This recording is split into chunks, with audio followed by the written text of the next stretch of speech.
Maybe that's why we vote for the presidents. It's quite ironical.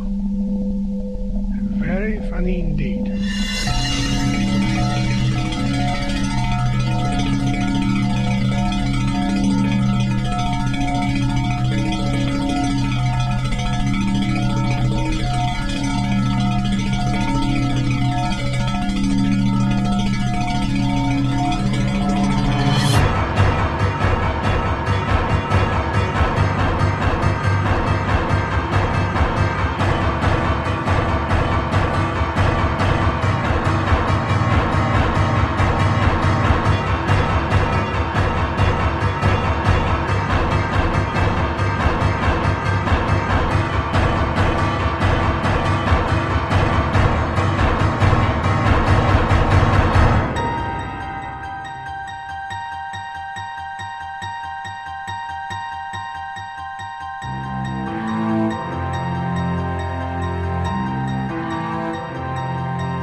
the more you begin to investigate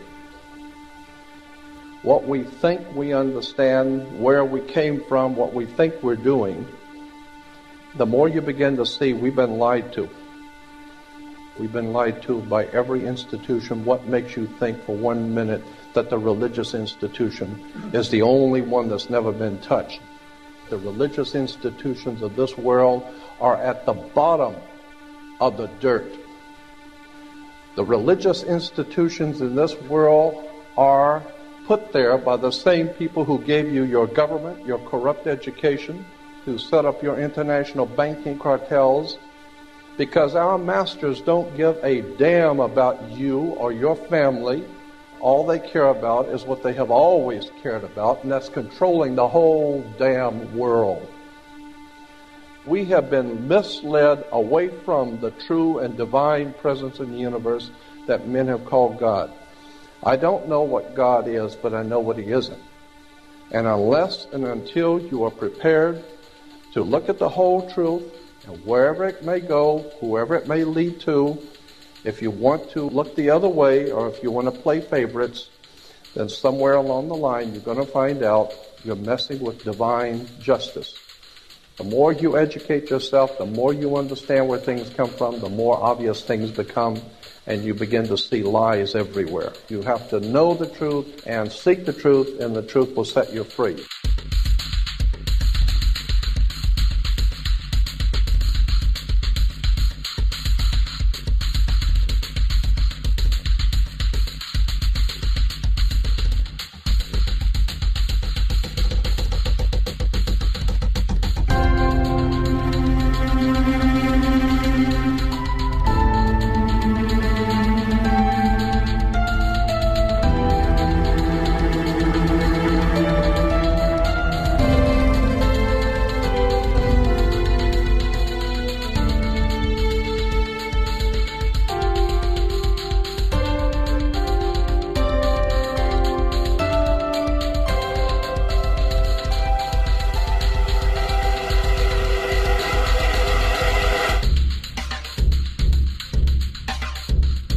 Because I got to tell you the truth, folks. I got to tell you the truth. When it comes to bullshit, big time, major league bullshit, you have to stand in awe of the all-time champion of false promises and exaggerated claims, religion. Think about it. Religion has actually convinced people that there's an invisible man living in the sky who watches everything you do every minute of every day. And the invisible man has a special list of 10 things he does not want you to do. And if you do any of these 10 things, he has a special place full of fire and smoke and burning and torture and anguish where he will send you to live and suffer and burn and choke and scream and cry forever and ever till the end of time. But he loves you. He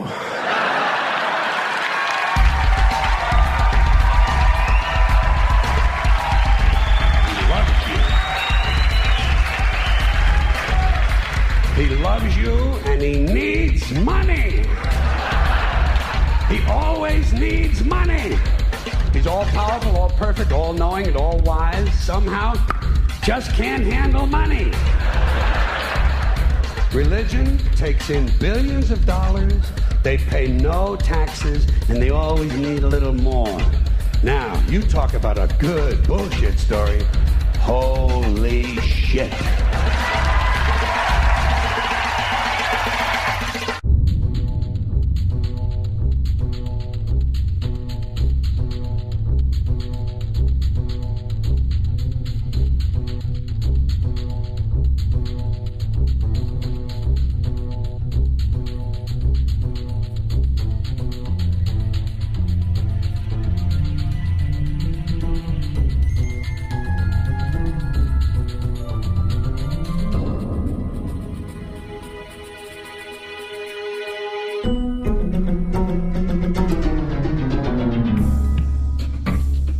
This is the sun. As far back as 10,000 BC, history is abundant with carvings and writings reflecting people's respect and adoration for this object. And it is simple to understand why, as every morning the sun would rise, bringing vision, warmth, and security, saving man from the cold, blind, predator-filled darkness of night. Without it, the cultures understood the crops would not grow and life on the planet would not survive. These realities made the sun the most adored object of all time. Likewise, they were also very aware of the stars. The tracking of the stars allowed them to recognize and anticipate events which occurred over long periods of time, such as eclipses and full moons. They in turn cataloged celestial groups into what we know today as constellations. This is the cross of the zodiac, one of the oldest conceptual images in human history. It reflects the sun as it figuratively passes through the 12 major constellations over the course of a year. It also reflects the 12 months of the year, the 4 seasons, and the solstices and equinoxes. The term zodiac relates to the fact that constellations were anthropomorphized, or personified, as figures or animals. In other words, the early civilizations did not just follow the sun and stars, they personified them with elaborate myths involving their movements and relationships. The sun, with its life-giving and saving qualities, was personified as a representative of the unseen creator or God, God's Son, the light of the world, the savior of humankind. Likewise, the 12 constellations represented places of travel for God's Son, and were identified by names, usually representing elements of nature that happened during that period of time. For example, Aquarius, the water bearer, who brings the spring rains.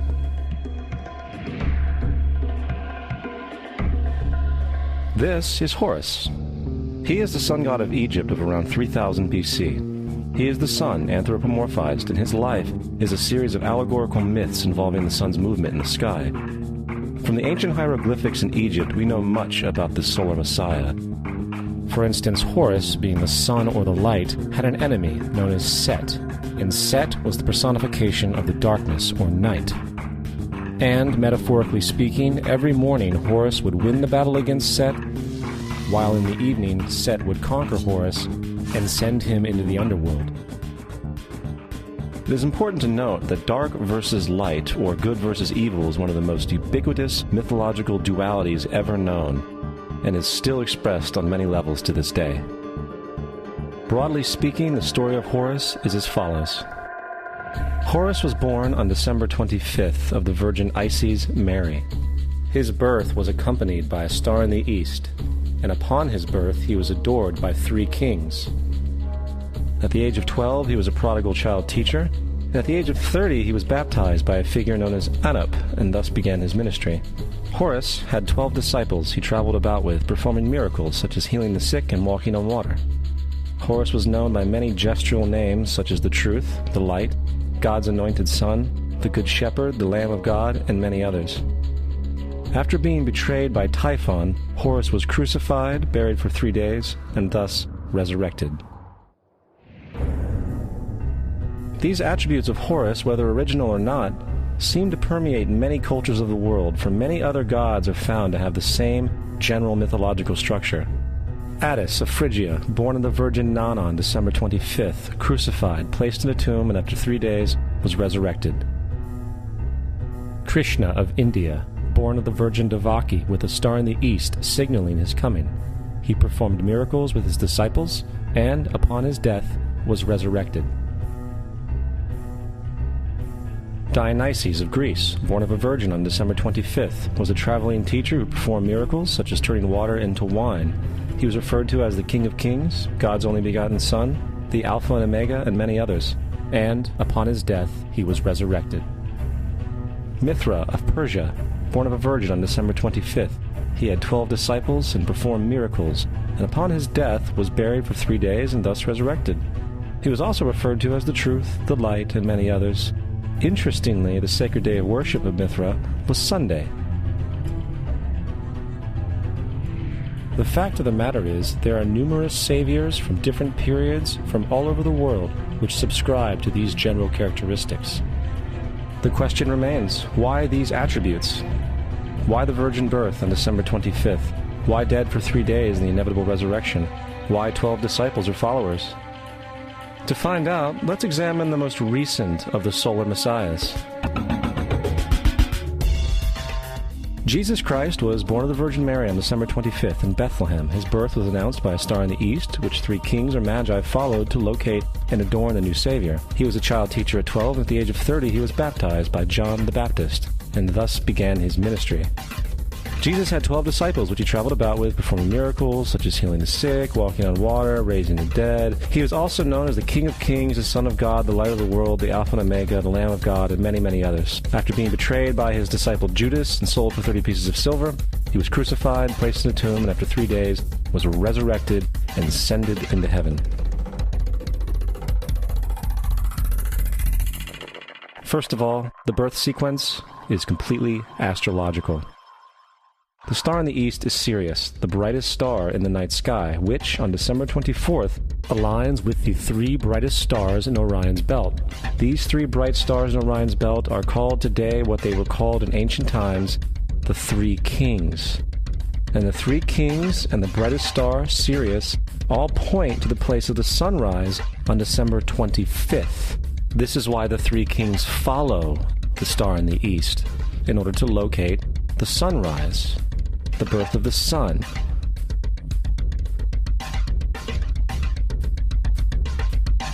The Virgin Mary is the constellation Virgo, also known as Virgo the Virgin. Virgo in Latin means virgin. Virgo is also referred to as the house of bread, and the representation of Virgo is a virgin holding a sheaf of wheat. This house of bread and its symbol of wheat represents August and September, the time of harvest. In turn, Bethlehem, in fact, literally translates to house of bread. Bethlehem is thus a reference to the constellation Virgo, a place in the sky, not on Earth. There's another very interesting phenomenon that occurs around December 25th, or the winter solstice. From the summer solstice to the winter solstice, the days become shorter and colder. And from the perspective of the northern hemisphere, the sun appears to move south and get smaller and more scarce. The shortening of the days and the expiration of the crops when approaching the winter solstice symbolize the process of death to the ancients. It was the death of the sun. And by December 22nd, the sun's demise was fully realized, for the sun, having moved south continually for 6 months, makes it to its lowest point in the sky. Here a curious thing occurs. The sun stops moving south, at least perceivably, for 3 days. And during this 3-day pause, the sun resides in the vicinity of the Southern Cross, or Crux, constellation. And after this time, on December 25th, the sun moves 1 degree, this time north, foreshadowing longer days, warmth, and spring. And thus it was said, the sun died on the cross, was dead for 3 days, only to be resurrected or born again. This is why Jesus and numerous other sun gods share the crucifixion, 3-day death, and resurrection concept. It is the sun's transition period before it shifts its direction back into the northern hemisphere, bringing spring and thus salvation. However, they did not celebrate the resurrection of the sun until the spring equinox, or Easter.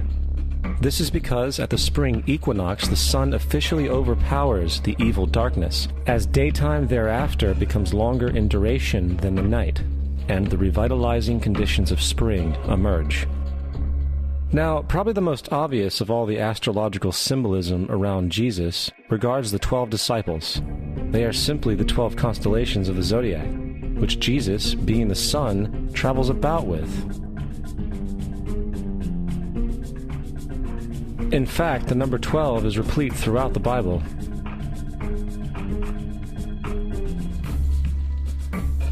Coming back to the cross of the zodiac, the figurative life of the sun, this was not just an artistic expression or tool to track the sun's movement. It was also a pagan spiritual symbol, the shorthand of which looked like this. This is not a symbol of Christianity. It is a pagan adaptation of the cross of the zodiac.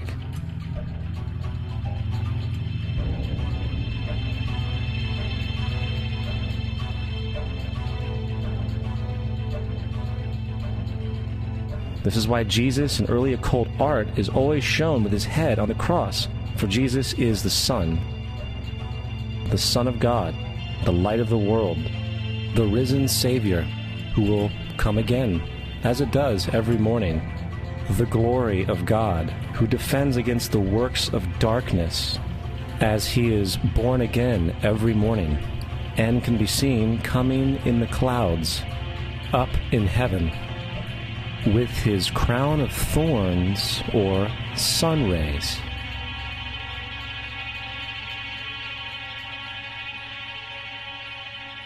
Now, of the many astronomical metaphors in the Bible, one of the most important has to do with the ages. Throughout the scriptures, there are numerous references to the age. In order to understand this, we need to be familiar with a phenomenon known as the precession of the equinoxes. The ancient Egyptians, along with cultures long before them, recognized that approximately every 2150 years, the sunrise on the morning of the spring equinox would occur in a different sign of the zodiac. This has to do with a slow, angular wobble that the Earth maintains as it rotates on its axis. It is called a precession because the constellations go backwards rather than through the normal yearly cycle. The amount of time it takes for the precession to go through all 12 signs is roughly 25,765 years. This is also called the Great Year, and ancient societies were very aware of this, and they referred to each 2150-year period as an age. From 4300 BC to 2150 BC, it was the age of Taurus, the bull. From 2150 BC to 1 AD, it was the age of Aries, the ram. And from 1 AD to 2150 AD, it is the age of Pisces, the age we are still in to this day. And in and around 2150, we will enter the new age, the age of Aquarius. Now, the Bible reflects, broadly speaking, a symbolic movement through 3 ages while foreshadowing a 4th. In the Old Testament, when Moses comes down Mount Sinai with the 10 Commandments, he is very upset to see his people worshiping a golden bull calf. In fact, he shattered the stone tablets and instructed his people to kill each other in order to purify themselves. Most biblical scholars will attribute this anger to the fact that the Israelites were worshiping a false idol or something to that effect. The reality is, the golden bull is Taurus the bull, and Moses represents the new age of Aries the ram. This is why Jews even today still blow the ram's horn. Moses represents the new age of Aries, and upon the new age, everyone must shed the old age. Other deities mark these transitions as well, such as Mithra, a pre-Christian god who kills the bull in the same symbology. Now Jesus is the figure who ushers in the age following Aries, the age of Pisces, or the 2 fish. Fish symbolism is very abundant in the New Testament. Jesus feeds 5,000 people with bread and 2 fish. When he begins his ministry walking along Galilee, he befriends 2 fishermen who follow him. And I think we have all seen the Jesus fish on the back of people's cars. Little do they know what it actually means. It is a pagan astrological symbolism for the sun's kingdom during the age of Pisces. Also, Jesus' assumed birth date is essentially the start of this age.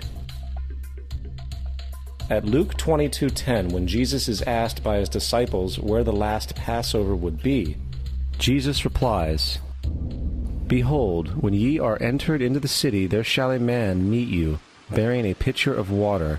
Follow him into the house where he entereth in." This scripture is by far one of the most revealing of all the astrological references. The man bearing the pitcher of water is Aquarius, the water bearer, who is always pictured as a man pouring out a pitcher of water. He represents the age after Pisces, and when the sun, God's Son, leaves the age of Pisces, Jesus, it will go into the house of Aquarius, as Aquarius follows Pisces in the precession of the equinoxes. All Jesus is saying is that after the age of Pisces will come the age of Aquarius.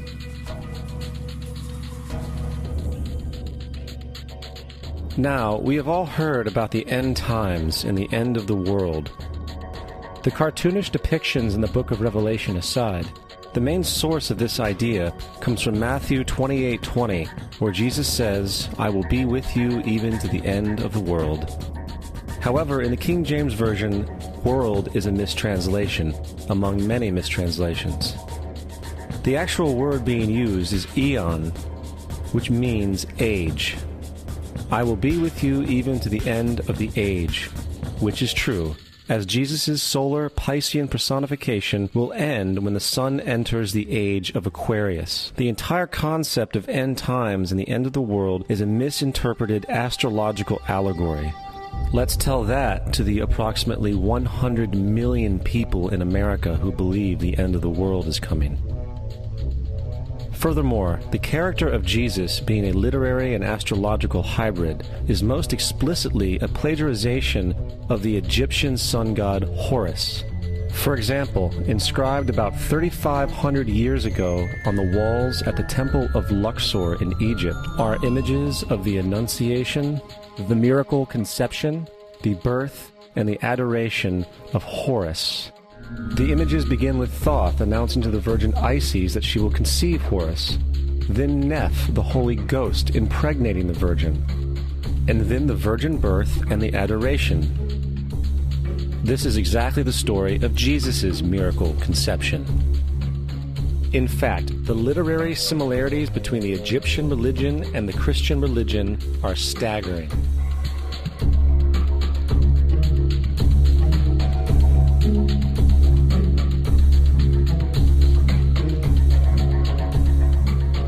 And the plagiarism is continuous.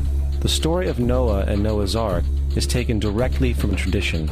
The concept of the Great Flood is ubiquitous throughout the ancient world, with over 200 cited claims in different periods and times. However, one need look no further for a pre-Christian source than the Epic of Gilgamesh, written in 2600 BC. This story talks of a great flood commanded by God, an ark with saved animals upon it, and even the release and return of a dove, all held in common with the biblical story, among many other similarities. And then there is the plagiarized story of Moses. Upon Moses' birth, it is said that he was placed in a reed basket and set adrift in a river in order to avoid infanticide. He was later rescued by a daughter of royalty and raised by her as a prince. This baby in a basket story was lifted directly from the myth of Sargon of Akkad of around 2250 BC. Sargon was born, placed in a reed basket in order to avoid infanticide, and set adrift in a river. He was in turn rescued and raised by Aki, a royal midwife.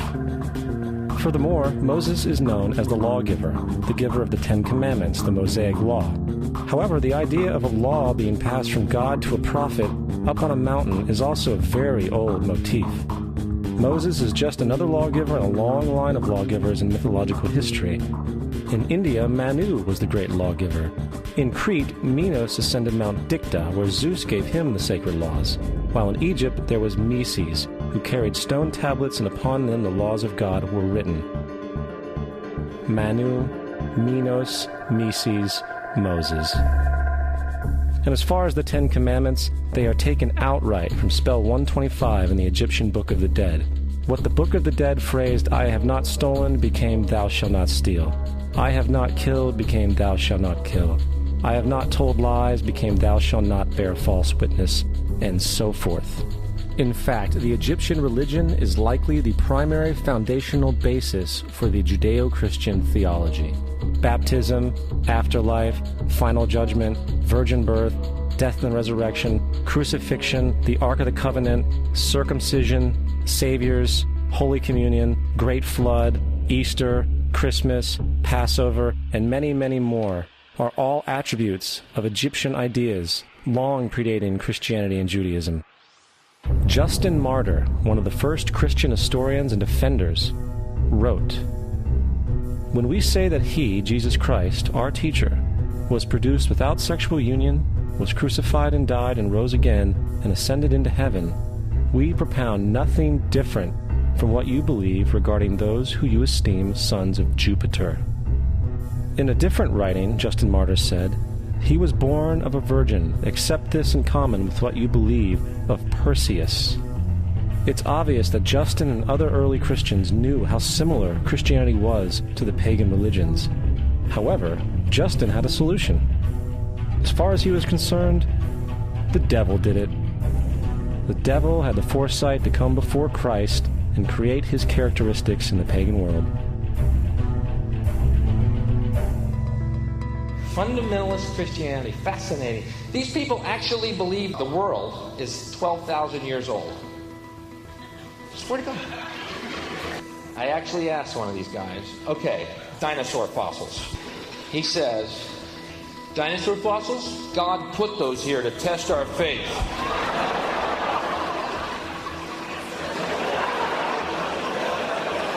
I think God put you here to test my faith, dude.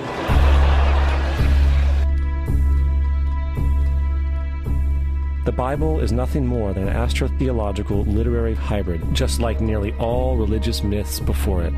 In fact, the aspect of transference of one character's attributes to a new character can be found within the book itself. In the Old Testament, there is the story of Joseph. Joseph was a prototype for Jesus. Joseph was born of a miracle birth. Jesus was born of a miracle birth. Joseph was of 12 brothers. Jesus had 12 disciples. Joseph was sold for 20 pieces of silver. Jesus was sold for 30 pieces of silver. Brother Judah suggests the sale of Joseph. Disciple Judas suggests the sale of Jesus. Joseph began his work at the age of 30. Jesus began his work at the age of 30. The parallels go on and on. Furthermore, is there any non-biblical historical evidence of any person living with the name Jesus, the son of Mary, who traveled about with 12 followers, healing people and the like? There are numerous historians who lived in and around the Mediterranean, either during or soon after the assumed life of Jesus. How many of these historians document this figure? Not one. However, to be fair, that doesn't mean defenders of the historical Jesus haven't claimed the contrary. 4 historians are typically referenced to justify Jesus' existence. Pliny the Younger, Suetonius, and Tacitus are the first 3. Each one of their entries consists of only a few sentences at best, and only referred to Christus or the Christ, which in fact is not a name but a title. It means the Anointed One. The 4th source is Josephus, and this source has been proven to be a forgery for hundreds of years. Sadly, it is still cited as truth. You would think that a guy who rose from the dead and ascended into heaven for all eyes to see and performed the wealth of miracles acclaimed to him would have made it into the historical record. It didn't, because once the evidence is weighed, there are very high odds that the figure known as Jesus did not even exist.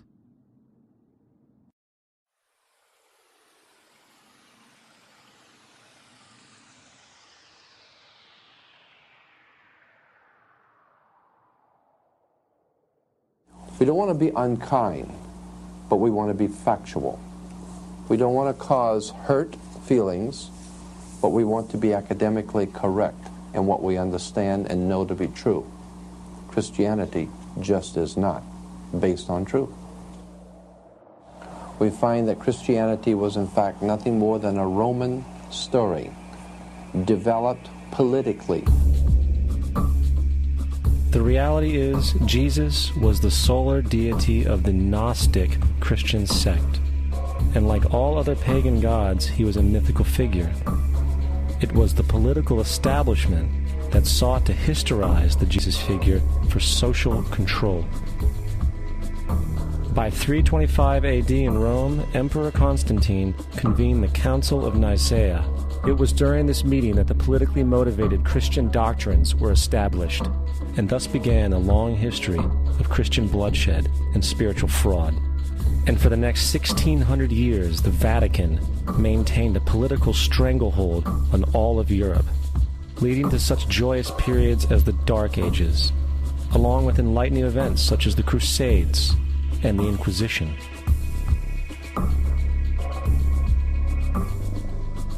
Christianity, along with all other theistic belief systems, is the fraud of the age. It serves to detach the species from the natural world, and likewise each other. It supports blind submission to authority. It reduces human responsibility to the effect that God controls everything, and in turn awful crimes can be justified in the name of a divine pursuit. And most importantly, it empowers those who know the truth, but use the myth to manipulate and control societies. The religious myth is the most powerful device ever created and serves as the psychological soil upon which other myths can flourish.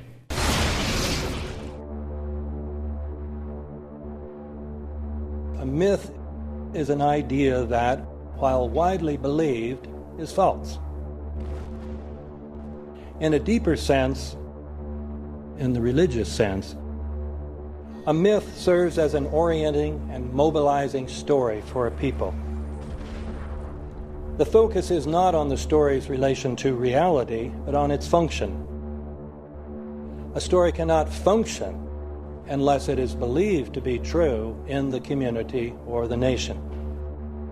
It is not a matter of debate.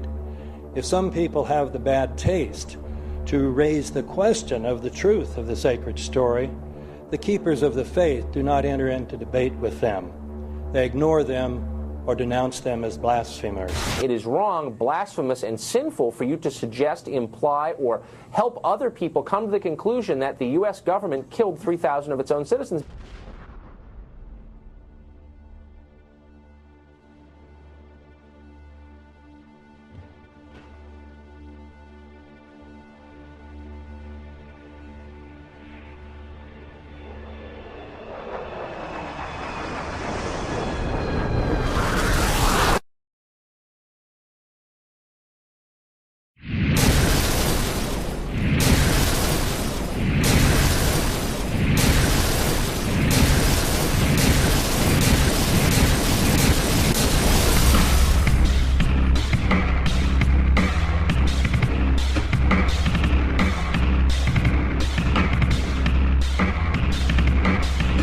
If a demolition team set off when you see the old demolitions of these old buildings. It looks like one of those scenes of an old building being purposely dynamited and blown up. Anybody who's ever watched a building being demolished on purpose knows that if you're going to do this, you have to get at the under-infrastructure of a building and bring it down. The way the structure is collapsing, this was the result of something that was planned. It's not accidental that the first tower just happened to collapse and then the second tower just happened to collapse in exactly the same way.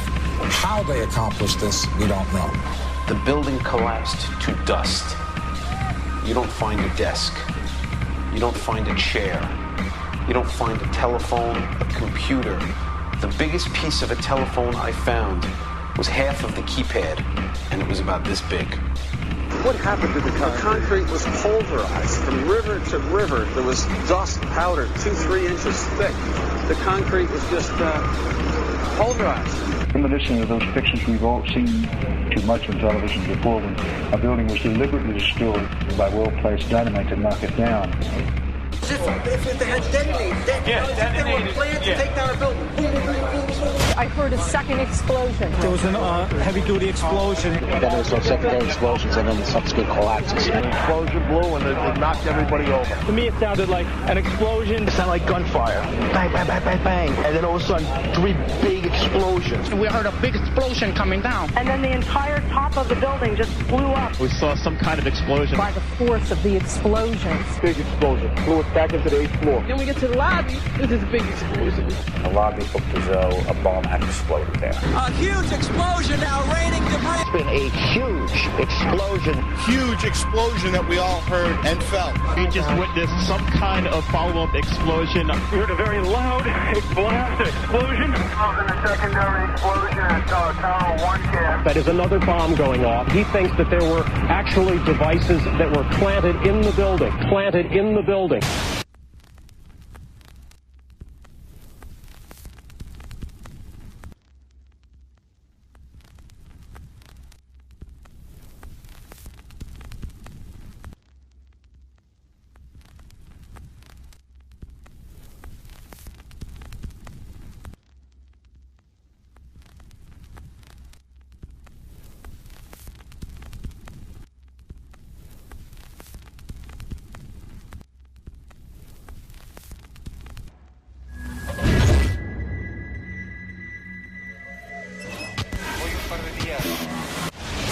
I don't think anybody could have predicted that they would try to use an airplane as a missile, a hijacked airplane as a missile. Nobody in our government, at least, and I don't think the prior government that could envision flying airplanes into buildings.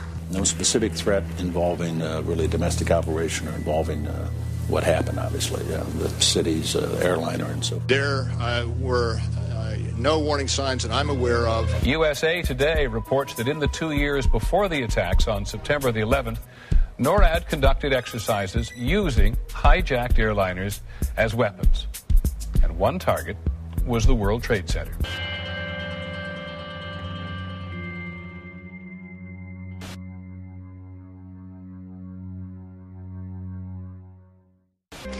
In confidential documents from the Philippines obtained by CNN, the plan was clear.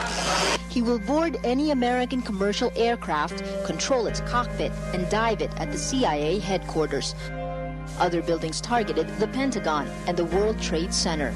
Security in counterterrorism was blinking red, in the words of George Tenet, that the warnings of an imminent attack were so severe that something dramatic should have been done. It was unparalleled. Instead, our president went on a month-long vacation.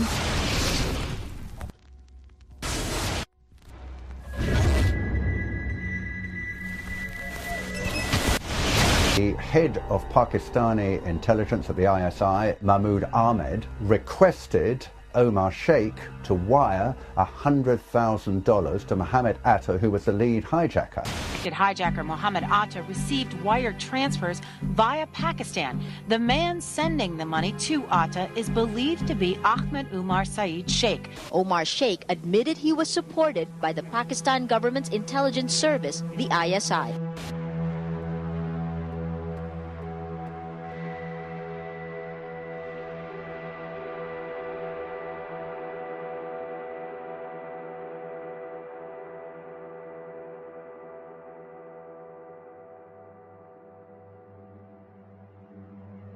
Although we are told that 4 or 5 of the alleged hijackers were on each of the flights. If so, their names should have been on the flight manifests. But the flight manifests that have been released contain neither the names of the alleged hijackers nor any Arab names whatsoever. We know that the men who were supposedly the hijackers had their houses, cars, credit cards paid for by the U.S. government. They were, in truth, agents. Evidence was also apparently planted. The passport of one of the hijackers on Flight 11 was allegedly found in the rubble. Goes through the fireball, through the side of the plane, and comes down the ground unscathed. But something happened. For 6 months, they reported they had this passport. Boy, we've got it. We've got the proof. And then the guy stood up and was alive. Several of these 19 men are still alive.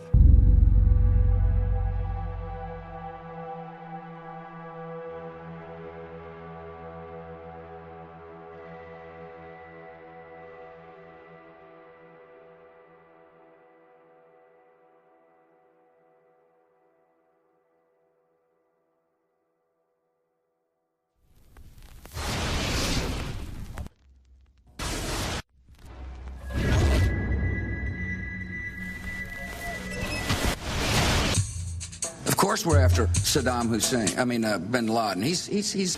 January 2001, the Bush administration orders the FBI and intelligence agencies to back off investigations involving the bin Laden family, including 2 of Osama bin Laden's relatives, who were living, guess where, in Falls Church, Virginia, right next to CIA headquarters. When he was already America's most wanted criminal, he reportedly spent 2 weeks in the American hospital in Dubai, was treated by an American doctor, and visited by the local CIA agent. We have not seen one piece of evidence that links Osama bin Laden directly to the planning stages of September 11th. This failure to provide proof was later said to be unnecessary because bin Laden, in a video allegedly found in Afghanistan, admitted responsibility for the attacks. This confession is now widely cited as proof. But the man in this video has darker skin, fuller cheeks, and a broader nose than the Osama bin Laden of all other videos. We again seem to have planted evidence. In 1976, Osama's older brother Salim bin Laden hired a man in Texas by the name of Jim Bath to handle all the investments in the United States for the bin Laden family. Jim Bath also happens to be a personal, almost lifelong friend and former Air National Guard pilot with George W. Bush. The connections between the Bushes and the bin Ladens become much more clear when George Herbert Walker Bush made trips to Saudi Arabia in 1998 and 2000 to meet with the bin Laden family on behalf of a company called the Carlyle Group.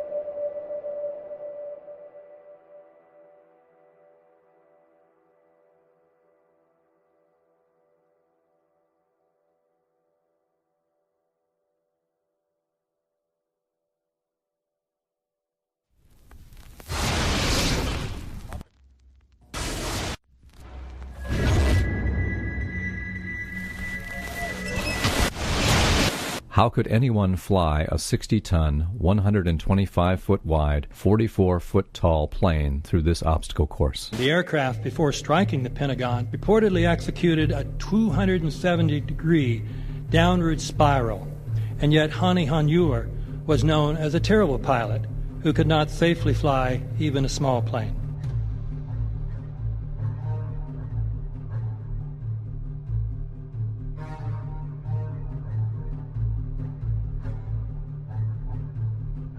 No seats, no luggage, no bodies. Nothing but bricks and limestone. The official explanation is that the intense heat from the jet fuel vaporized the entire plane. Flight 77 had 2 Rolls-Royce engines made of steel and titanium alloy and weigh 6 tons each. It is scientifically impossible, but 12 tons of steel and titanium was vaporized by jet fuel. We're also told that the bodies were able to be identified either by their fingerprints or by the DNA. So what kind of fire can vaporize aluminum and tempered steel and yet leave human bodies intact? From my close-up inspection, there's no evidence of a plane having crashed anywhere near the Pentagon. And as I said, the only pieces left that you can see are small enough that you could pick up in your hand. Shortly after the strike, government agents picked up debris and carried it off. The entire lawn was covered with dirt and gravel, so that any remaining forensic evidence was literally covered up. The videos from security cameras, which would show what really hit the Pentagon, were immediately confiscated by agents of the FBI, and the Department of Justice has to this day refused to release them. If these videos would prove that the Pentagon was really hit by a 757, most of us would assume the government would release them.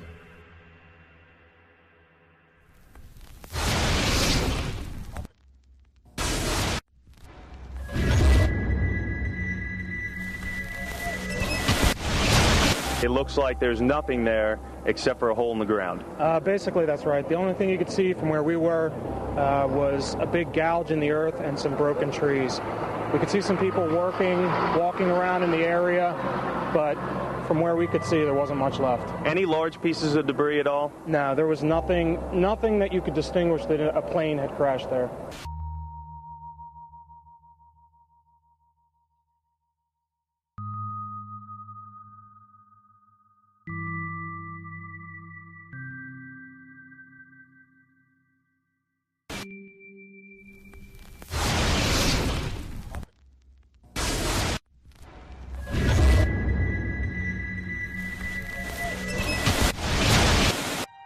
Pancake theory, according to which the fires, while not melting the steel, heated it up sufficiently to cause the floors weakened by the airplane strikes to break loose from the steel columns, and this started a chain reaction. So you would expect then from that theory, which is the official theory, to see a whole stack of floors piled up on top of each other and then a spindle of core columns standing too. The core of each of the twin towers consisted of 47 massive steel columns. If the floors had broken loose from them, these columns would have still been sticking up into the air 1,000 feet. The plane did not cut all those core columns. We designed the buildings to take the impact of the Boeing 707 hitting the building at any location. The building probably could sustain multiple impacts of jetliners. That the plane flew straight into the building. Through him, right. Yeah. So you're saying that the building was actually designed to cope with a hole like that and still survive? Yeah, it was. If you had dropped, say, a billiard ball From the top of the World Trade Center, 110 floors up there, it would have taken 8 to 10 seconds to hit the ground, encountering no resistance whatsoever. The Twin Towers came down in nearly free-fall speed. 200,000 tons of steel shatters and explodes outwards over 500 feet. This means that floors shattered at an average rate of about 10 floors per second.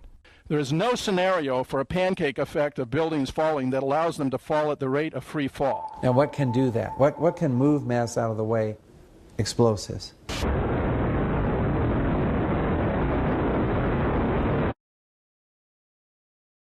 "47 huge steel columns going up the core. They're interconnected. How do you get them to fail simultaneously so the core disappears? It looks like those core columns were cut. The way we do this is by cutting the beam at an angle.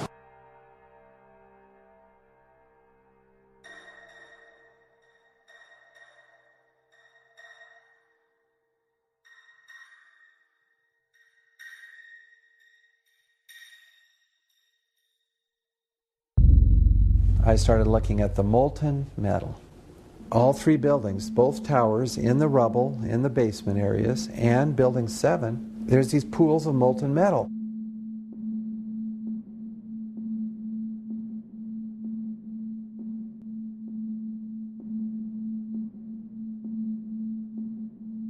You'd get down below and you'd see molten steel running down the channel rails, like you're in a foundry. Like lava. The molten steel was found 3, 4, and 5 weeks later, when the rubble was being removed. He said that molten steel was also found underneath World Trade Center 7. So I'm looking through the official reports. What do they say about the molten metal? They say nothing. Now, wait a minute. This is important evidence. So where'd that come from? Thermite is so hot that it'll just cut through steel, through structural steel, for example, like a knife through butter. The products are molten iron and aluminum oxide, which goes off primarily as a dust. You know those enormous dust clouds? You can imagine when you assemble these chemicals on a large scale.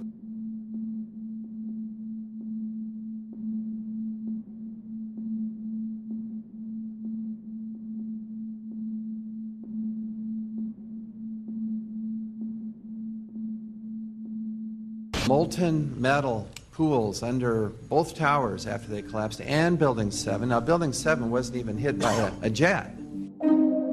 Part of the problem is that most people simply don't know much about Building 7 due to the extraordinary secrecy surrounding this collapse. And this was a 47-story skyscraper. This building fell at 5:25. It was not hit by a plane. This building had fires on only 2 or 3 floors. And it was brought down by what we know was a controlled demolition. Demolitions, they look just like that. You know, a kink in the middle, and then that building just comes straight down, almost at free fall speed. They first blow one of the central columns so the building falls in on itself. Building 7 had a classic crimp or wedge. Its central column was blown out first, so it didn't structurally damage buildings just a few feet away from it.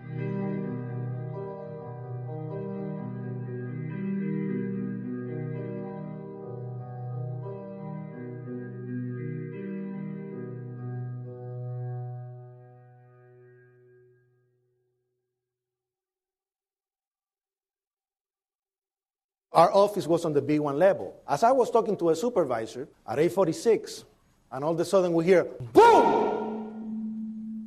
An explosion so hard that pushed us upwards. And it came from the basement between the B2 level and the B3 level. And when I went to verbalize, we hear, boom! The impact of the plane on the top. As I'm walking by the main freight corridor building in the corridor, that's when I got blown. I mean, the impact of the explosion threw me to the floor, and that's when everything started happening. All of a sudden, a big impact happened again, and all the ceiling tile was falling down, the light fixtures were falling. You know, you got to go clear across the whole from 1 to 2 World Trade Center, and then all of a sudden, it happened all over again. Something else hit us to the floor. Right in the basement, you felt it. Walls were caving in, everything that was going on. I mean, I know of people that got killed in the basement. I know of people that got broken legs in the basement. People that got reconstructive surgery because the walls hit them in the face.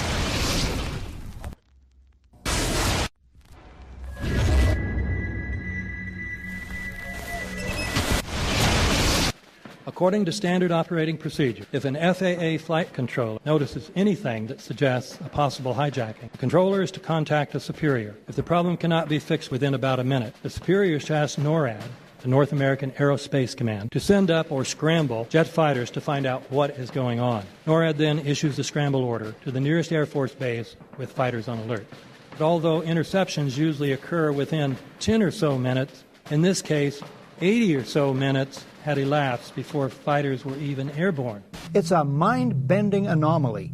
Not a single U.S. Air Force interceptor turns a wheel until it's too late. There are no jets at all. What if they were so confused and had been so deliberately confused that they couldn't respond? The reason that they didn't know where to go was because a number of conflicting and overlapping war game exercises were taking place. It involved the insertion of false radar blips onto radar screens in the Northeast Air Defense Sector. Center Team U, we have a problem here. We have a hijacked aircraft headed towards New York. We need someone to scramble some F-16s or something up there to help us out. Is this real world or exercise? Is this real world or exercise? There was another exercise, Vigilant Warrior, which was, in fact, according to a NORAD source, a live-fly hijack drill being conducted at the same time.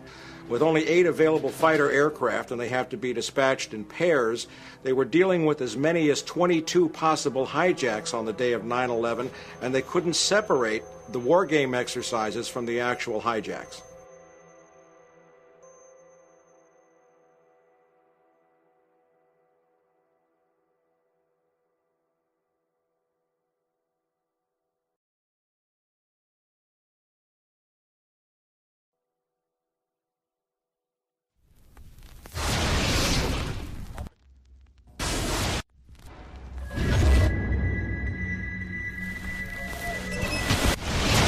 Page 172.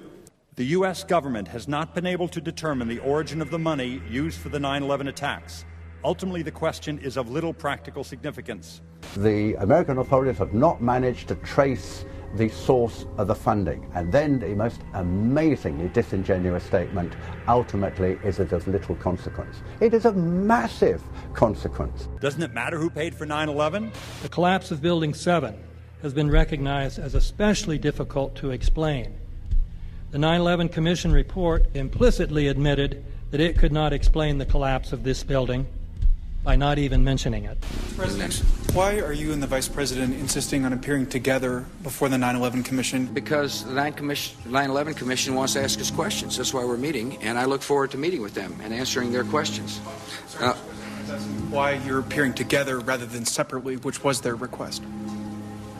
Because it's a good chance for both of us to answer questions that the 9/11 Commission is looking forward to asking us, and I'm looking forward to answering them. Let's see. Do you think they should be able to stand up and speak their own words? They should go under oath. They should be, yeah. In public.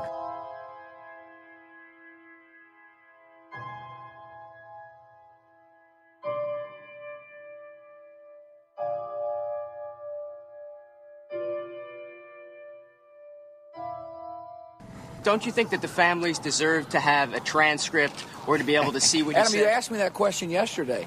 I got the same answer, yeah. The final report was a unanimous report. That means that if there was a single commissioner who had any objection about anything, that fact would be dropped from the report. We have found out that he not only served on the transition team of the Bush administration, that he was a person who wrote a draft memo for the setup of the Bush administration's National Security Council, that he was an individual who wrote the preemptive war strategy that was eventually used for the war in Iraq, that he is a close friend of Condoleezza Rice's. We want him to resign. There is literally nothing in the 9/11 report that the Bush administration did not approve of. We can understand, therefore, why the Commission, under Zelikow's leadership, would have ignored all the evidence that would point to the truth, that 9/11 was a false flag operation intended to authorize the doctrines and funds needed for a new level of imperial mobilization.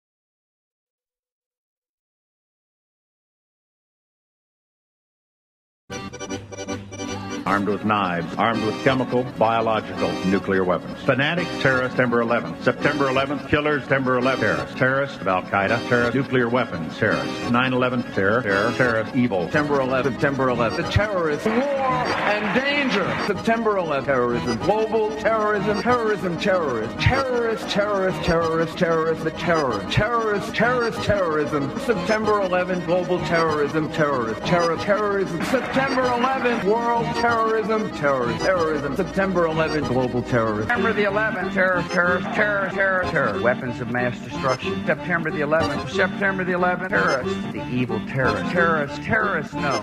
Terrorism. The words are hypnotically repeated. Terrorism, terrorist, terrorist threat, and of course, believed to be linked to Al-Qaeda. But it's the so-called war on terrorism that's in our faces practically 24/7 as the inescapable focus of our existence. One day, our grandchildren will look back on this time and ask, how was the war on terror won?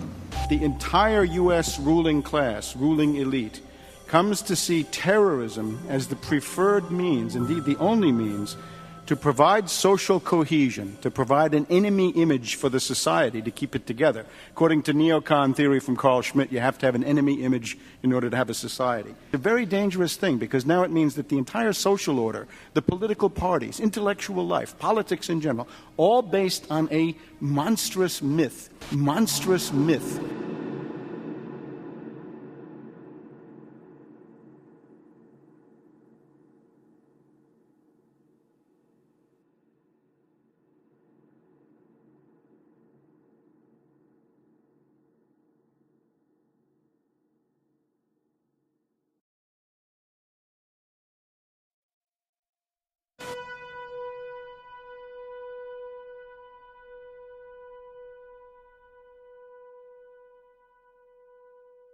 Look, the CIA has done in this country, what they've done to us is unbelievable.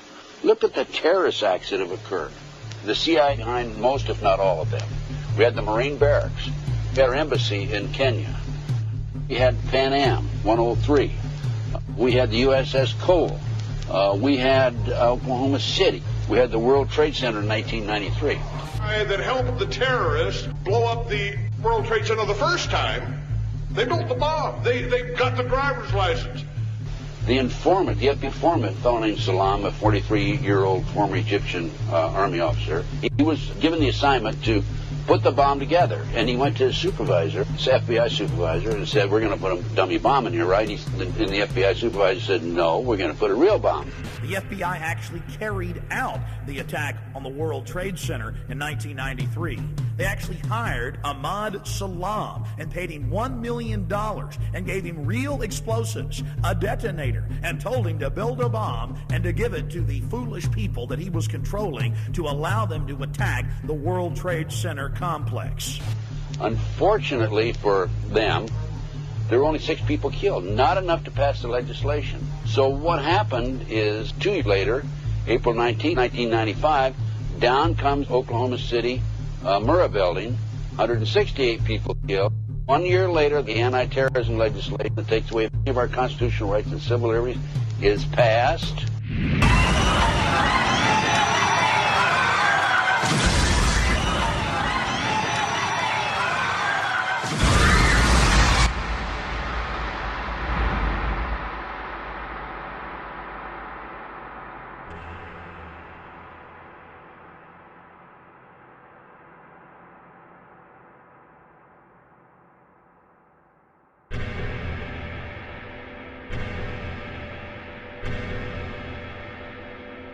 Because at 9:30 this morning, we were actually running an exercise for over a company of 1,000 people in London, based on simultaneous bombs going off precisely at the railway stations that happened this morning. So I still have the hairs on the back of my neck standing upright. To get this quite straight, you were running an exercise to see how you would cope with this, and it happened while you were running the exercise? Precisely.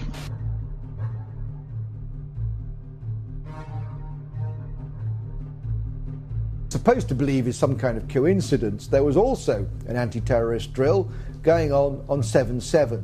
And again, just like 9/11, they were talking about attacks on the same targets, the same kind of tube stations, and exactly the same time as the actual attack happened, providing some kind of cover for what must be operations orchestrated in some way by the state.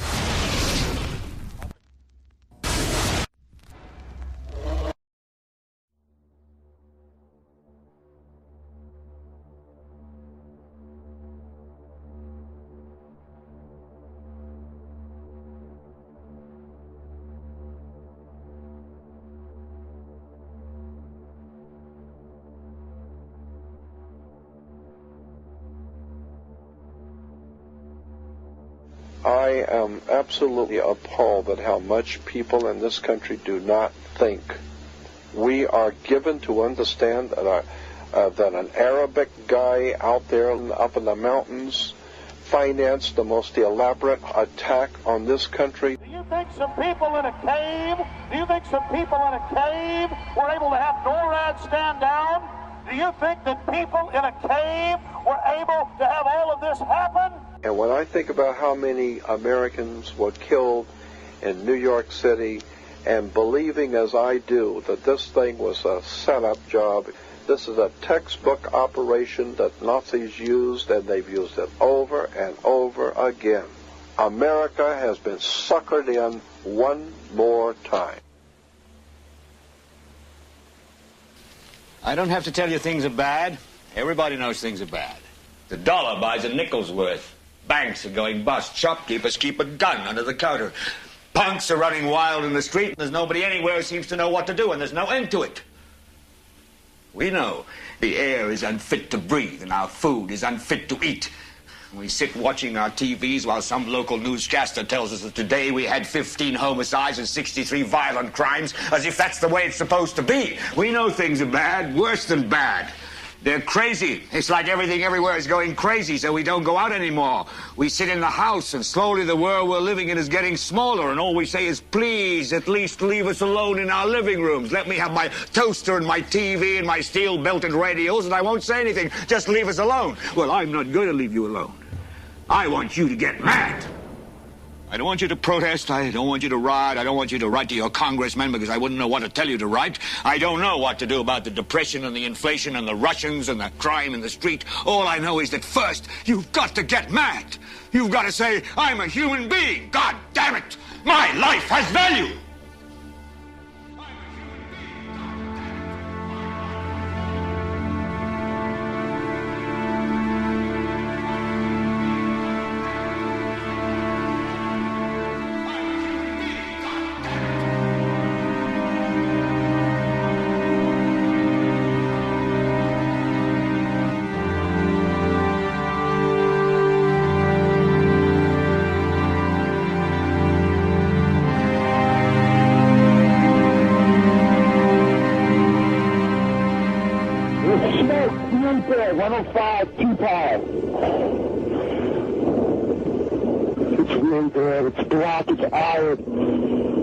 My wife thinks I'm all right. I called her and said I was leaving the building. I was fine, and bang.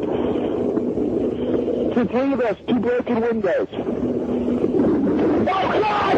Ah!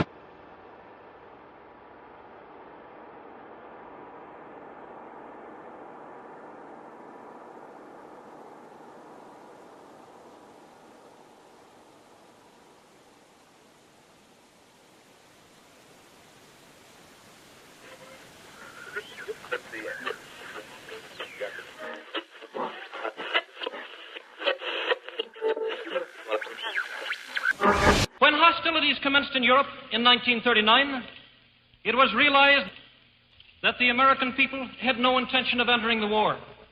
But they believed that this country could be enticed into the war in very much the same way that it was enticed into the last one. They planned, first, to prepare the United States for foreign war under the guise of American defense. Second, to involve us in the war step by step without our realization. Third, to create a series of incidents which would force us into the actual conflict. These plans were, of course, to be covered and assisted by the full power of their propaganda. Our theaters soon became filled with plays portraying the glory of war. newsreels lost all semblance of objectivity, and they have used the war to justify the restriction of congressional power and the assumption of dictatorial procedures on the part of the President and his appointees. A fear campaign was inaugurated. We cannot allow the natural passions and prejudices of other peoples to lead our country to destruction.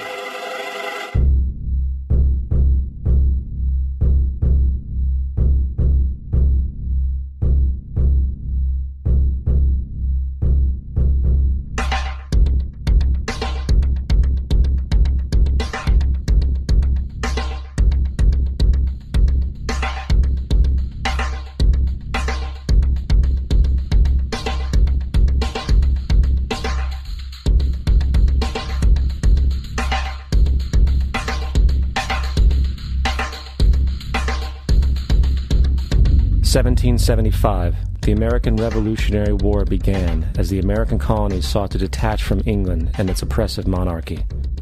Though many reasons are cited for the revolution, one in particular sticks out as the prime cause: that King George III of England outlawed the interest-free, independent currency the colonies were producing and using for themselves, in turn forcing them to borrow money from the Central Bank of England at interest, immediately putting the colonies into debt.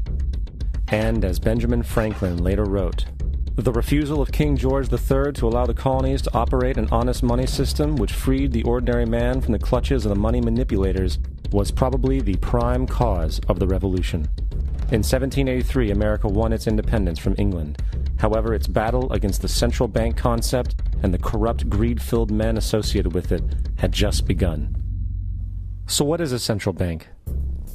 A central bank is an institution that produces the currency of an entire nation.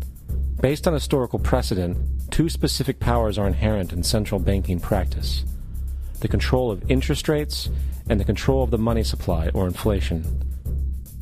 The central bank does not simply supply a government's economy with money, it loans it to them at interest. Then, through the use of increasing and decreasing the supply of money, the central bank regulates the value of the currency being issued. It is critical to understand that the entire structure of this system can only produce one thing in the long run: debt. It doesn't take a lot of ingenuity to figure this scam out. For every single dollar produced by the central bank is loaned at interest. That means every single dollar produced is actually the dollar plus a certain percent of debt based on that dollar. And since the central bank has the monopoly over the production of the currency for the entire country, and they loan each dollar out with immediate debt attached to it, where does the money to pay for the debt come from? It can only come from the central bank again, which means the central bank has to perpetually increase its money supply to temporarily cover the outstanding debt created, which in turn, since that new money is loaned out at interest as well, creates even more debt. The end result of this system without fail is slavery, for it is impossible for the government and thus the public to ever come out of the self-generating debt.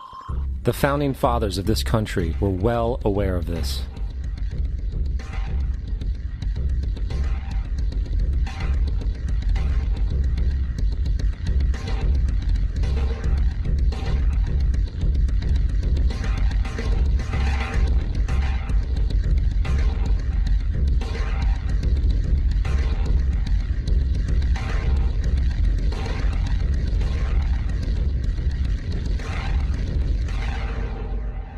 By the early 20th century, the U.S. had already implemented and removed a few central banking systems, which were swindled into place by ruthless banking interests. At this time, the dominant families in the banking and business world were the Rockefellers, the Morgans, the Warburgs, the Rothschilds. And in the early 1900s, they sought to push, once again, legislation to create another central bank. However, they knew the government and public were very weary of such an institution, so they needed to create an incident to affect public opinion. So, J.P. Morgan, publicly considered a financial luminary at the time, exploited his mass influence by publishing rumors that a prominent bank in New York was insolvent or bankrupt. Morgan knew this would cause mass hysteria, which would affect other banks as well. And it did. The public, in fear of losing their deposits, immediately began mass withdrawals. Consequently, the banks were forced to call in their loans, causing the recipients to sell their property, and thus a spiral of bankruptcies, repossessions, and turmoil emerged. Putting the pieces together a few years later, Frederick Allen of Life magazine wrote, "The Morgan interests took advantage to precipitate the panic, guiding it shrewdly as it progressed." Unaware of the fraud, the Panic of 1907 led to a congressional investigation headed by Senator Nelson Aldrich, who had intimate ties to the banking cartels and later became part of the Rockefeller family through marriage. The commission, led by Aldrich, recommended a central bank should be implemented so a panic like 1907 could never happen again. This was the spark the international bankers needed to initiate their plan. In 1910, a secret meeting was held at a J.P. Morgan estate on Jekyll Island off the coast of Georgia. It was there that the central banking bill called the Federal Reserve Act was written. This legislation was written by bankers, not lawmakers. This meeting was so secretive, so concealed from government and public knowledge that the 10 or so figures who attended disguised their names when en route to the island. After this bill was constructed, it was then handed over to their political frontman, Senator Nelson Aldrich, to push through Congress. And in 1913, with heavy political sponsorship by the bankers, Woodrow Wilson became president, having already agreed to sign the Federal Reserve Act in exchange for campaign support. And 2 days before Christmas, when most of Congress was at home with their families, the Federal Reserve Act was voted in, and Wilson in turn made it law. Later, Woodrow Wilson wrote, in regret,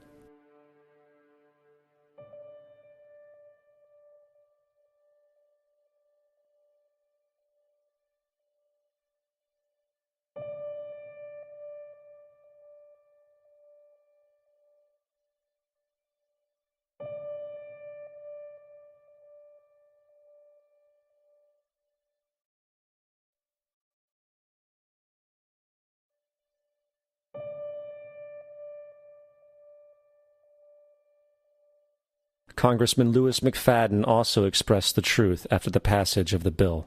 A world banking system was being set up here, a superstate controlled by international bankers, acting together to enslave the world for their own pleasure. The Fed has usurped the government. Now, the public was told that the Federal Reserve System was an economic stabilizer, and inflation and economic crises were a thing of the past. Well, as history has shown, nothing is further from the truth. The fact is, the international bankers now had a streamlined machine to expand their personal ambitions. It's alive! It's alive! It's alive! For example, from 1914 to 1919, the Fed increased the money supply by nearly 100%, resulting in extensive loans to small banks and the public. Then, in 1920, the Fed called in mass percentages of the outstanding money supply, thus resulting in the supporting banks having to call in huge numbers of loans, and, just like 1907, bank runs, bankruptcy, and collapse occurred. Over 5,400 competitive banks outside of the Federal Reserve System collapsed, further consolidating the monopoly of the small group of international bankers. Privy to this crime, Congressman Lindbergh stepped up and said in 1921, "Under the Federal Reserve Act, panics are scientifically created. The present panic is the first scientifically created one, worked out as we figure a mathematical equation." However, the Panic of 1920 was just a warm-up. From 1921 to 1929, the Fed again increased the money supply, resulting once again in extensive loans to the public and banks. There was also a fairly new type of loan called a margin loan in the stock market. Very simply, the margin loan allowed an investor to put down only 10% of a stock's price, with the other 90% being loaned through the broker. In other words, a person could own $1,000 worth of stock with only $100 down. This method was very popular in the roaring 1920s, as everyone seemed to be making money in the market. However, there was a catch to this loan. It could be called in at any time and had to be paid within 24 hours. This is termed a margin call, and the typical result of a margin call is the selling of the stock purchased with the loan. So, a few months before October in 1929, J.D. Rockefeller, Bernard Baruch, and other insiders quietly exited the market, and on October 24, 1929, the New York financiers who furnished the margin loans started calling them in masse. This sparked an instantaneous, massive sell-off in the market, for everyone had to cover the margin loans. It then triggered mass bank runs for the same reason, in turn collapsing over 16,000 banks, enabling the conspiring international bankers to not only buy up rival banks at a discount, but to also buy up whole corporations at pennies on the dollar. It was the greatest robbery in American history. But that didn't stop there. Rather than expanding the money supply in order to recover from this economic collapse, the Fed actually contracted it, fueling one of the largest depressions in history. Once again outraged, Congressman Louis McFadden, a longtime opponent of the banking cartels, began bringing impeachment proceedings against the Federal Reserve Board, saying of the crash and depression, it was a carefully contrived occurrence. International bankers sought to bring about a condition of despair so that they might emerge the rulers of us all. Not surprisingly, and after 2 previous assassination attempts, McFadden was poisoned at a banquet before he could push for the impeachment. Now, having reduced the society to squalor, the Federal Reserve bankers decided that the gold standard should be removed. In order to do this, they needed to acquire the remaining gold in the system. So, under the pretense of helping to end the Depression, came the 1933 gold seizure. Under the threat of imprisonment for 10 years, everyone in America was required to turn in all gold bullion to the Treasury, essentially robbing the public of what little wealth they had left. And at the end of 1933, the gold standard was abolished. If you look at a dollar bill from before 1933, it says it is redeemable in gold. You look at a dollar bill today, it says it is legal tender, which means it is backed by absolutely nothing. It is worthless paper. The only thing that gives our money value is how much of it is in circulation. Therefore, the power to regulate the money supply is also the power to regulate its value, which is also the power to bring entire economies and societies to its knees.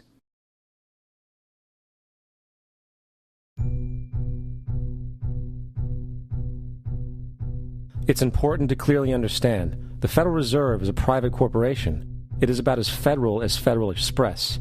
It makes its own policies and is under virtually no regulation by the U.S. government. It is a private bank that loans all the currency at interest to the government, completely consistent with the fraudulent central banking model that the country sought to escape from when it declared independence in the American Revolutionary War. Now, going back to 1913, the Federal Reserve Act was not the only unconstitutional bill pushed through Congress. They also pushed the federal income tax. It's worthwhile to point out that the American public's ignorance towards the federal income tax is a testament to how dumbed down and oblivious the American population really is. First of all, the federal income tax is completely unconstitutional, as it is a direct, unapportioned tax. All direct taxes have to be apportioned to be legal based on the Constitution. Secondly, the required number of states in order to ratify the amendment to allow the income tax was never met, and this has even been cited in modern court cases.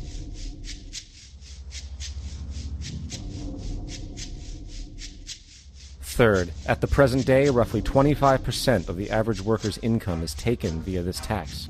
And guess where that money goes? It goes to pay the interest on the currency being produced by the fraudulent Federal Reserve Bank, a system that does not have to exist at all.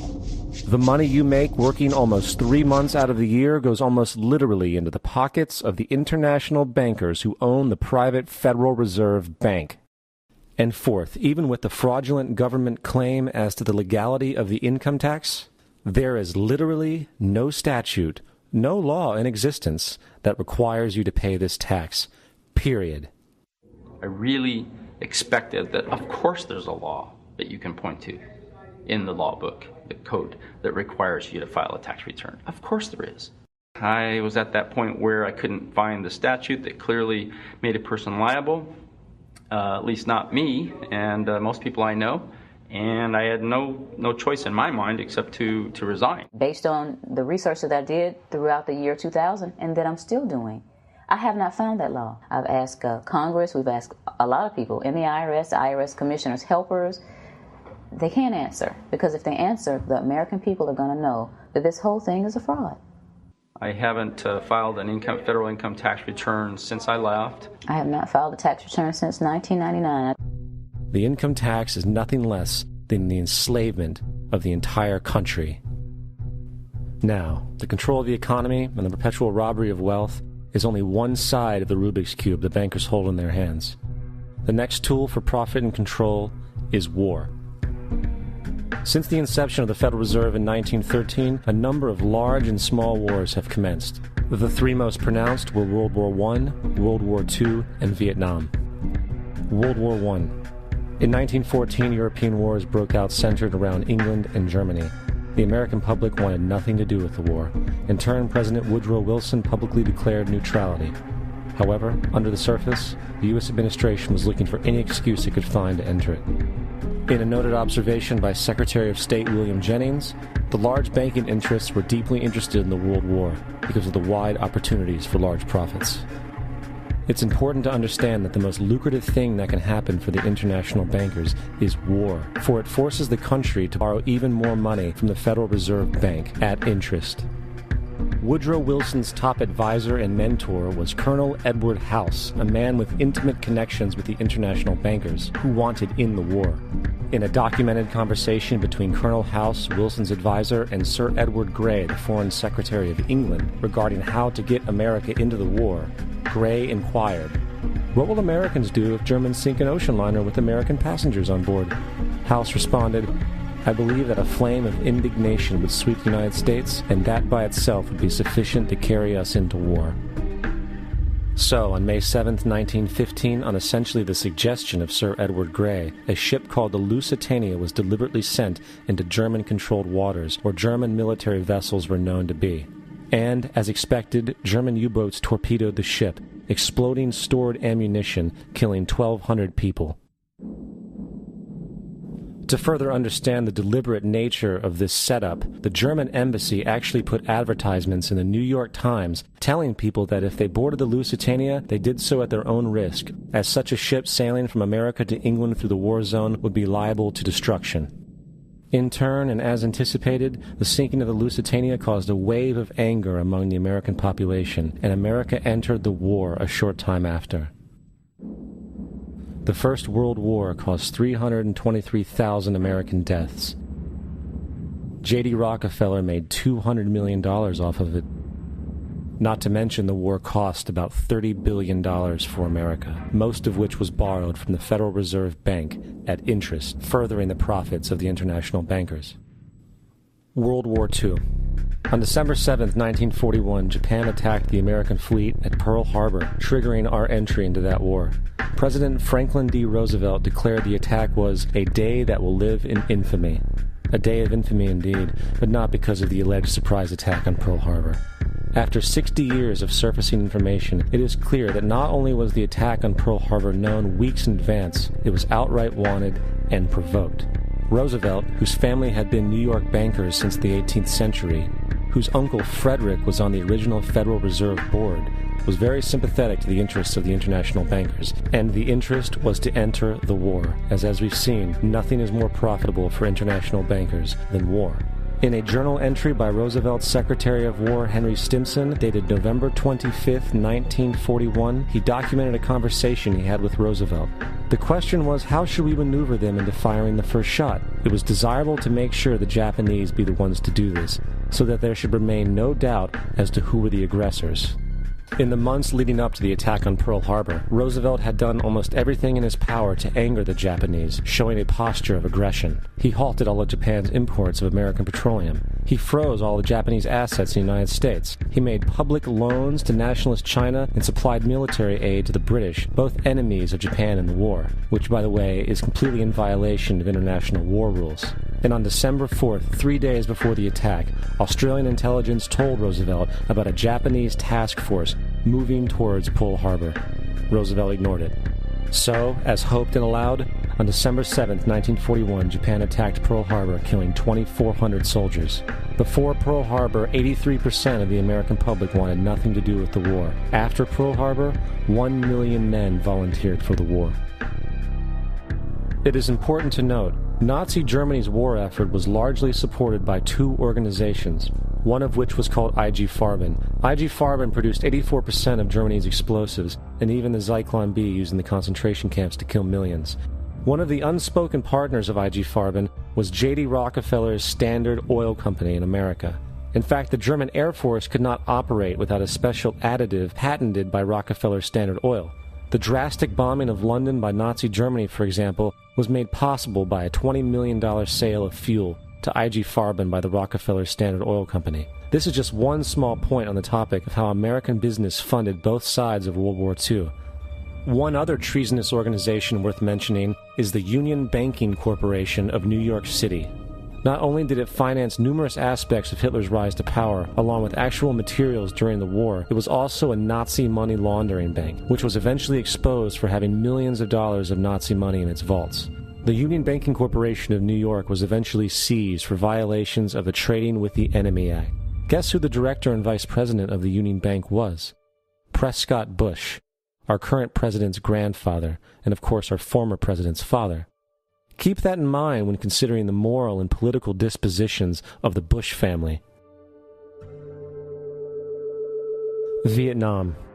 The United States' official declaration of war on North Vietnam in 1964 came after an alleged incident involving 2 U.S. destroyers being attacked by North Vietnamese PT boats in the Gulf of Tonkin. This was known as the Gulf of Tonkin incident. This single situation was the catalytic pretext for massive troop deployment and full-fledged warfare. One problem, however, the attack on the U.S. destroyers by Vietnamese PT boats never happened. It was a completely staged event to have an excuse to enter the war. Former Secretary of Defense Robert McNamara stated years later that the Gulf of Tonkin incident was a mistake, while many other insiders and officers have come forward, relaying that it was a contrived farce, a complete lie. Once in the war, it was business as usual. In October 1966, President Lyndon Johnson lifted trading restrictions on the Soviet bloc, knowing full well that the Soviets were providing upwards of 80% of North Vietnam's war supplies. Consequently, Rockefeller interests financed factories in the Soviet Union, which the Soviets used to manufacture military equipment and send it to North Vietnam. However, the funding of both sides of this conflict was only one side of the coin. In 1985, Vietnam's rules of engagement were declassified. This detailed what American troops were and were not allowed to do in the war. It included absurdities like North Vietnamese anti-aircraft missile systems could not be bombed until they were known to be fully operational. No enemy could be pursued once they crossed the border of Laos or Cambodia. And most revealing of all, the most critical strategic targets were not allowed to be attacked unless initiated by high military officials. Apart from these imposed ludicrous limitations, North Vietnam was informed of these restrictions and therefore could base entire strategies around the limitations of the American forces. This is why the war went on so long. And the bottom line is this: the Vietnam War was never meant to be won, just sustained. This war for profit resulted in 58,000 American deaths and 3 million dead Vietnamese. So, where are we now? September 11th was the jumpstart for what is now an accelerated agenda by the ruthless elite. It was a staged war pretext no different than the sinking of the Lusitania, the provoking of Pearl Harbor, and the Gulf of Tonkin lie. In fact, if 9/11 wasn't a planned war pretext, it would be an exception to the rule. It has been used to launch 2 unprovoked illegal wars, one against Iraq and one against Afghanistan. However, 9/11 was a pretext for another war as well, the war against you. The Patriot Act, Homeland Security, the Military Tribunals Act, and other legislations are all completely and entirely designed to destroy your civil liberties and limit your ability to fight back against what is coming. Currently in the United States, unannounced to most brainwashed Americans, your home can be searched without a warrant, without you being home. You can in turn be arrested with no charges revealed to you, detained indefinitely with no access to a lawyer, and legally tortured, all under the suspicion that you might be a terrorist. If you need a painted picture of what is happening in this country, let's recognize how history repeats itself.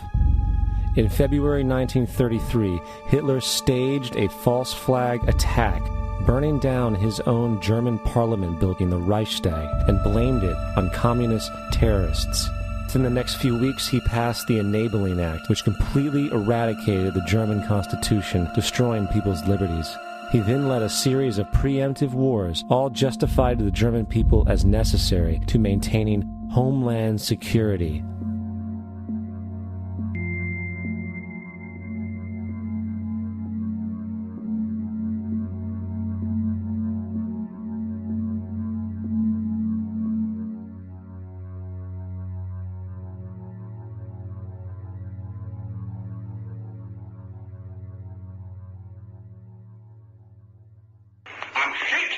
Kommunismus und der sich mit ihm verbrüdernden anderen Organisationen ändert dies nichts. Our enemy is a radical network of terrorists and every government that supports them. It's time to wake up. The people in power go out of their way to make sure that you are perpetually misled and manipulated. The majority's perception of reality, especially in the political arena, is not their own. It is shrewdly imposed upon them without them even knowing it.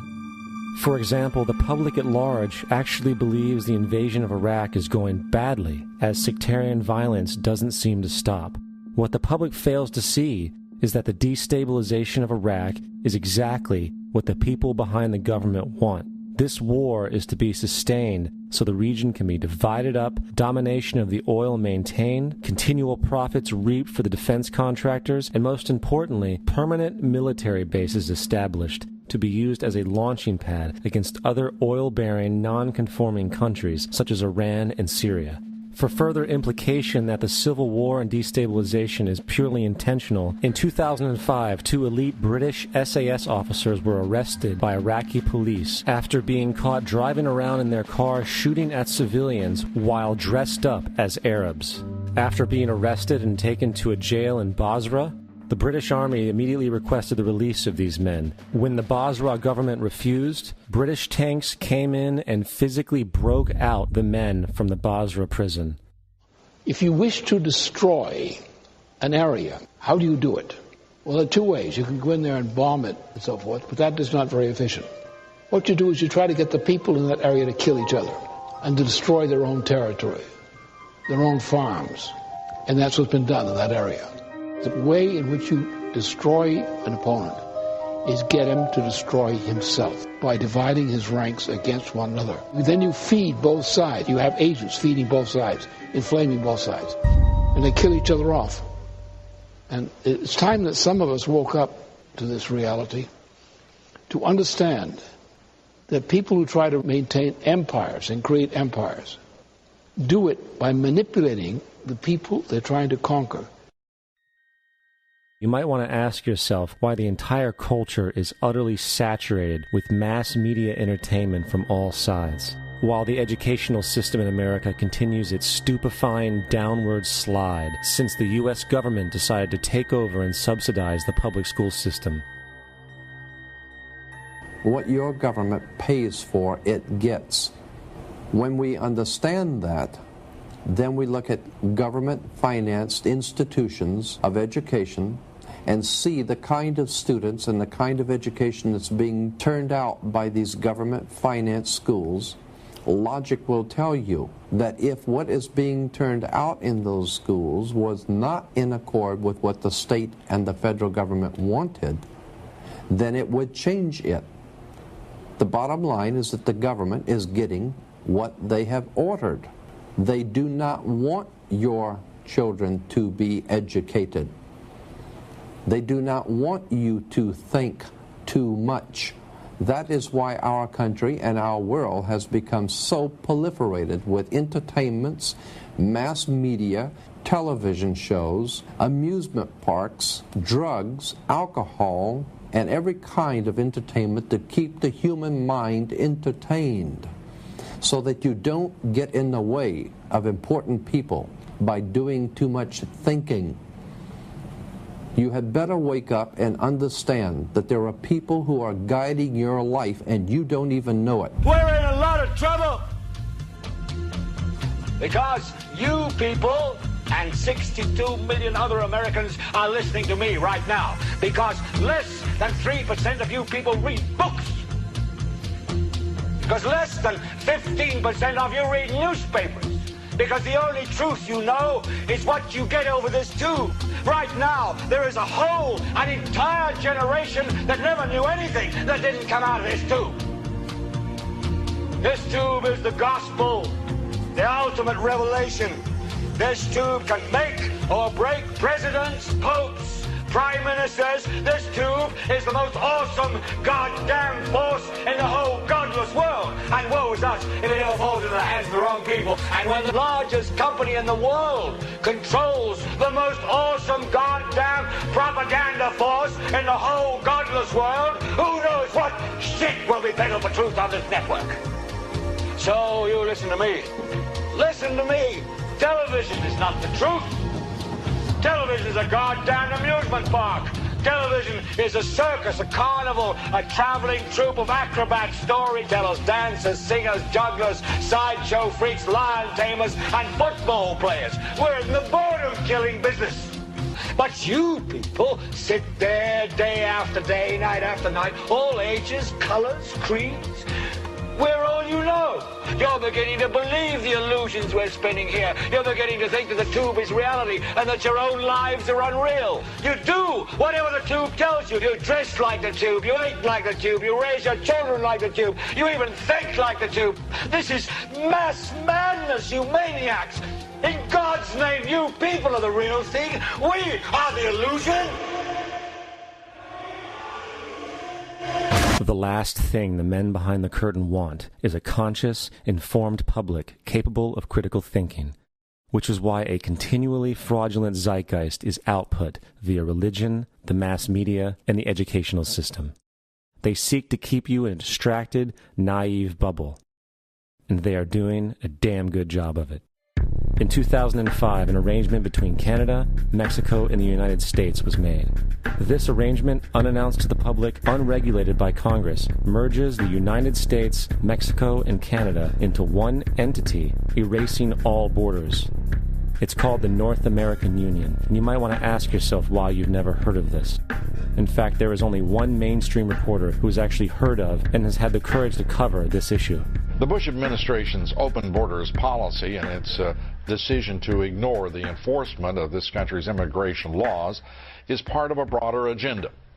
President Bush signed a formal agreement that will end the United States as we know it, and he took the step without approval from either the U.S. Congress or the people of the United States. It's a deal that few have even heard of. It's being done again by very few people at the very top on behalf of the investment class, but the working class of people, political officials across our country, from communities, from cities and so forth, they don't know anything about this. This isn't some trade agreement. It is a total removal of sovereignty from these countries, which will also result in a completely new currency called the Amero. Fall. Apart from that, I think one thing people who are dollar-based need to focus on is the Amero. That's the one thing nobody's talking about that I think is going to have a big impact on everybody's life in Canada, the U.S., and Mexico. The Amero is the proposed new currency for the North American community, which is being developed right now between Canada, the U.S., and Mexico to make a borderless community, much like the EU, and the dollar, Canadian dollar, U.S. dollar, and the Mexican peso replaced by the Amero. By default of this agreement, the American Constitution will eventually be obsolete. You would think that a situation like this would be on the cover of every major newspaper. That is until you realize that the people who are behind this movement are the same people behind the mainstream media, and you are not told what you're not supposed to know. The North American Union is the same concept as the European Union, the African Union, and the soon-to-be Asian Union, and the same people are behind all of them. And, when the time is right, the North American Union, the European Union, the African Union, and the Asian Union will be merged together, forming the final stages of a plan these men have been working on for over 60 years. A one-world government.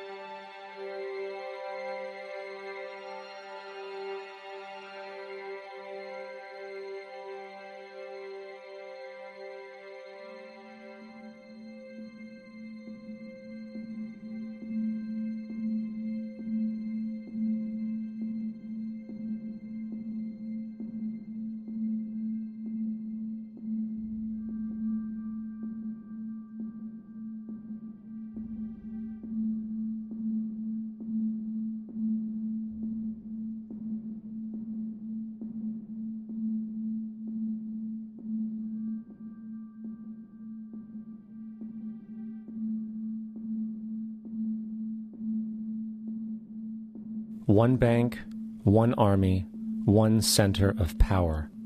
And if we have learned anything from history, it is that power corrupts, and absolute power corrupts absolutely. This is Aaron Russo, a filmmaker and former politician. To his left is Nicholas Rockefeller of the infamous Rockefeller banking and business dynasty. After maintaining a close friendship with Nicholas Rockefeller, Aaron eventually ended the relationship, appalled by what he had learned about the Rockefellers and their ambitions. I got a call one day from an attorney woman I knew, and she said, "Would you like to meet one of the Rockefellers?" I said, "Sure, I'd love to." And we became friends, and he began to divulge a lot of things to me. So he said to me one night, he said that there's going to be an event there, and out of that event, you're going to see, we're going to go into Afghanistan, so we can run pipelines from the Caspian Sea. We're going to go into Iraq to take the oil and establish a base in the Middle East, and we're going to go into Venezuela and try and get rid of Chavez. And the first two they've accomplished. Chavez they didn't accomplish. And he said you're going to see guys going into caves looking for looking for people that they're never going to find. You know, he was laughing about the fact that you have this war on terror. There's no real enemy. He's talking about how by having this war on terror, you can never win it because it's an eternal war. And so you can always keep taking people's liberties away. And I said, how are you going to convince people that this war is real? He said, but the media can convince everybody it's real. I mean, you know, it's just that you keep talking about things. You keep saying it over and over and over again, and eventually people believe it. You know, you created the Federal Reserve in 1913 through lies. You create 9/11, which is another lie. Through 9/11, then you're fighting a war on terror, and now all of a sudden you go into Iraq, which was another lie, and now they're going to do Iran. You know, and it's all one thing leading to another, leading to another, leading to another. Now, I would say, what are you doing this for? What's the point of this thing? You have all the money in the world you ever want. You have all the power. I said, you know, you're hurting people. It's not a good thing. And he would say, what do you care about the people for? Take care of yourself and you take care of your family. And then I said to him, what are the ultimate goals here? He said, the ultimate goal is to get everybody in this world chipped with the RFID chip and have all money be on those chips and everything on those chips. And if anybody wants to protest what we do or violate what we want, we just turn off their chip. That's right, microchipped. In 2005, Congress, under the pretense of immigration control and the so-called war on terrorism, passed the Real ID Act, under which it is projected by May 2008, you will be required to carry around a federal identification card, which includes on it a scannable barcode with your personal information. However, this barcode is only an intermediary step before the card is equipped with a VeriChip RFID tracking module, which will use radio frequencies to track your every move on the planet. If this sounds foreign to you, please note that the RFID tracking chip is already in all new American passports. And the final step is the implanted chip, which many people have already been manipulated into accepting under different pretenses. We have a Florida family who are really pioneers in a brave new world. They have volunteered to be the first ever to have microchip identification devices implanted into their body. After 9/11, I was really concerned with the security of my family. I wouldn't mind having something planted permanently in my arm that would identify me. In the end, everybody will be locked into a monitored control grid where every single action you perform is documented. And if you get out of line, they can just turn off your chip, for at that point in time, every single aspect of society will revolve around interactions with the chips. This is the picture that is painted for the future if you open your eyes to see it. A centralized one-world economy where everyone's moves and everyone's transactions are tracked and monitored, all rights removed. The most incredible aspect of all. These totalitarian elements will not be forced upon the people. The people will demand them. For the social manipulation of society through the generation of fear and division has completely detached humans from their sense of power and reality. A process which has been going on for centuries, if not millennia. Religion, patriotism, race, wealth, class, and every other form of arbitrary, separatist identification and thus conceit has served to create a controlled population, utterly malleable in the hands of the few. Divide and conquer is the motto, and as long as people continue to see themselves as separate from everything else, they lend themselves to being completely enslaved. The men behind the curtain know this, and they also know that if people ever realize the truth of their relationship to nature and the truth of their personal power, the entire manufactured zeitgeist they prey upon will collapse like a house of cards.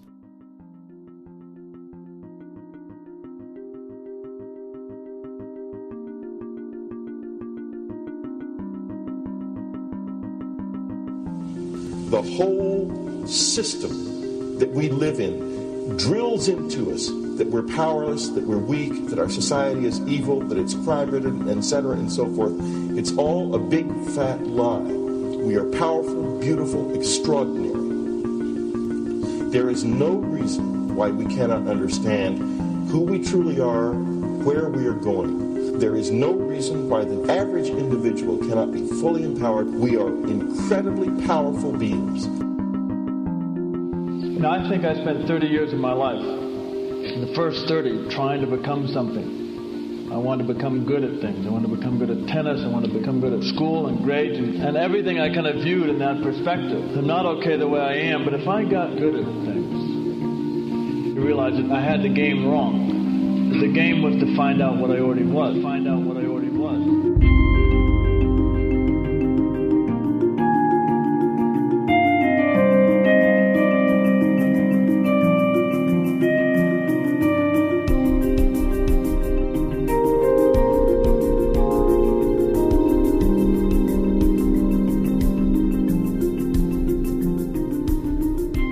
Now, in our culture, we've been trained for individual differences to stand out.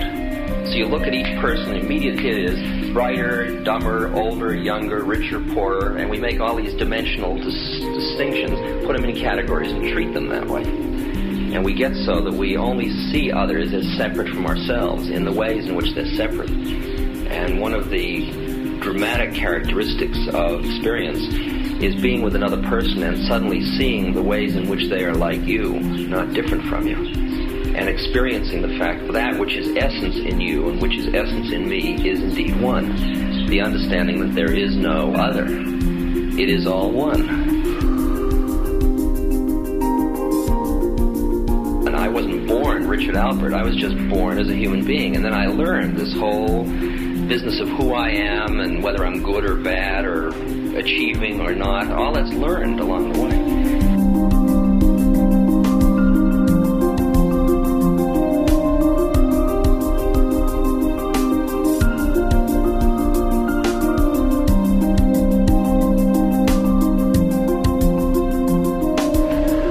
The old appeals to racial, sexual, and religious chauvinism, to rabid nationalist fervor, are beginning not to work. A new consciousness is developing which sees the earth as a single organism and recognizes that an organism at war with itself is doomed.